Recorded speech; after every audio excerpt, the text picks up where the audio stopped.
नमस्कार दोस्तों, कृषि ज्ञान में आपका स्वागत है। किसान भाइयों, आज हम बात करने जा रहे हैं सरसों में कौन कौन सी खाद का पड़ना जरूरी है, कब पड़ना चाहिए और कितनी मात्रा में पड़ना चाहिए। ये सारी बातें विस्तार से बताएंगे। अगर आपने हमारे चैनल को सब्सक्राइब नहीं किया तो सब्सक्राइब जरूर कर लें। दोस्तों, आज हम बात करने जा रहे हैं सरसों की जो फसल होती है वो कितनी पैदावार दे सकती है। किसान भाइयों, अगर ये होता है हमारी जो खाद पानी के ऊपर डिपेंड करता है कि हम किस तरीके से खाद पानी लगाते हैं और कौन कौन सी खाद किस समय पर लगाते हैं, जो हमारी जो पैदावार उसी पे आधार पर बढ़ती है। सबसे पहले किसान भाइयों, हम जब बिजाई करते हैं, बिजाई करते समय सबसे पहले हम लेते हैं सरसों के साथ एनपीके एनपीके या डीएपी का प्रयोग करते हैं। उसके बाद जब सरसों लगभग 25 से 30 दिन की हो जाती है तो उसमें हमें पहला पानी लगाना चाहिए। अगर सरसों हमारी कमज़ोर है तो हम महीने पर सिंचाई करना है। अगर सरसों हमारी हरी भरी है, अच्छी सरसों है, तो हमें 25 दिन में इसकी सिंचाई कर देनी चाहिए। किसान भाइयों, सिंचाई किस तरीके से करना चाहिए? सिंचाई जो है वो स्प्रिंकल द्वारा करना चाहिए, छिड़काव करना चाहिए ना। ये रही बात सिंचाई की। सिंचाई के बाद हमें कौन कौन सी खाद का प्रयोग करना चाहिए। सबसे पहले हमें लेना चाहिए यूरिया।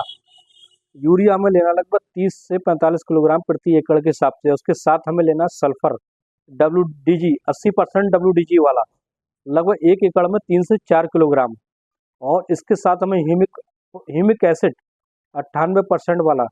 और एक चीज़ हमें बहुत ज़रूरी लेना है जिससे बहुत ही जो हमारे खेतों के लिए माइक्रो न्यूट्रिएंट को पौधों के जड़ों तक पहुंचाने का काम करता है, जिसको हम कहते हैं माइक्रो राजा होता है सहायक सूक्ष्म तत्व, यानी इसे सहायक सूक्ष्म तत्व बोलते हैं। यानी जो माइक्रो न्यूट्रिएंट जैसे सल्फर, जिंक, जैम जो हम डालते हैं, उसको जो मिट्टी की परत ऊपरी पड़ी रहती है उनको ले जाकर पौधों की जड़ों को में पहुंचाने का काम करता है माइक्रो राजा, 1 किलोग्राम प्रति एकड़ के हिसाब से। इन सारी खादों का प्रयोग हमें करना है सिंचाई के बाद।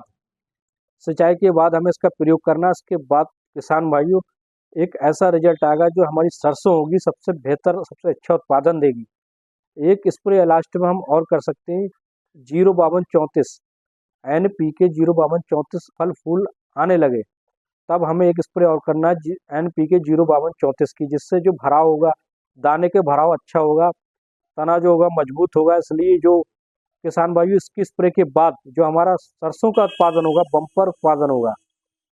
ये जो जानकारी दी किसान भाई, ये बहुत ही जरूरी है। इसके आधार पर अगर आप खेती करते हैं तो आपका उत्पादन सबसे अधिक होगा, सबसे ज़्यादा होगा।